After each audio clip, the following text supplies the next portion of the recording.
ആനച്ചാൽ അയ്യപ്പ ക്ഷേത്രത്തിന്റെ ഓഫീസ് മുറിയിൽ മോഷണം നടത്തിയ പ്രതിക്കായി അന്വേഷണം ഊർജിതമാക്കി പോലീസ്. ഓഫീസിന്റെ വാതിൽ തകർത്ത് 1 ലക്ഷത്തിലധികം രൂപയാണ് മോഷ്ടാവ് കവർന്നത്. വെള്ളത്തുവൽ പോലീസിന്റെ നേതൃത്വത്തിലാണ് അന്വേഷണം പുരോഗമിക്കുന്നത്. കഴിഞ്ഞ ചൊവ്വാഴ്ചയായിരുന്നു ആനച്ചാൽ അയ്യപ്പ ക്ഷേത്രത്തിന്റെ ഓഫീസ് മുറിയുടെ വാതിൽ തകർത്ത് 1 ലക്ഷത്തിലധികം രൂപ മോഷ്ടിക്കപ്പെട്ടത്. CCTV പരിശോധനയിൽ തങ്കമണി മരിയാപുരം സ്വദേശി ചുഴലി മഹേഷ് എന്ന് വിളിക്കുന്നയാളാണ് മോഷണം നടത്തിയതെന്ന് പോലീസ് കണ്ടെത്തി. ചൊവ്വാഴ്ച പുലർച്ചെ 1-നും 2-നും ഇടയിലാണ് സംഭവം നടന്നത്.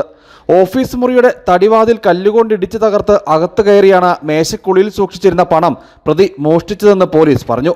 മോഷണശേഷം പ്രതി ആനച്ചാലിൽ നിന്നും KSRTC ബസ്സിൽ പുലർച്ചെ 3-ന് മൂന്നാർ പോസ്റ്റ് ഓഫീസ് കവലയിൽ വന്നിറങ്ങിയതായും പോലീസ് കണ്ടെത്തി. തുടർന്ന് മാട്ടുപ്പെട്ടി റോഡിലുള്ള ബാറിലെത്തി സെക്യൂരിറ്റിയോട് മദ്യം ആവശ്യപ്പെട്ടെങ്കിലും കിട്ടാതെ വന്നതോടെ മടങ്ങിയെന്നും പോലീസ് പറയുന്നു. ഇയാൾ 5-ലധികം മോഷണ കേസുകളുടെ പ്രതിയാണെന്നും പോലീസ് പറഞ്ഞു. പ്രതിക്കായി അന്വേഷണം പോലീസ് ഊർജിതമാക്കി.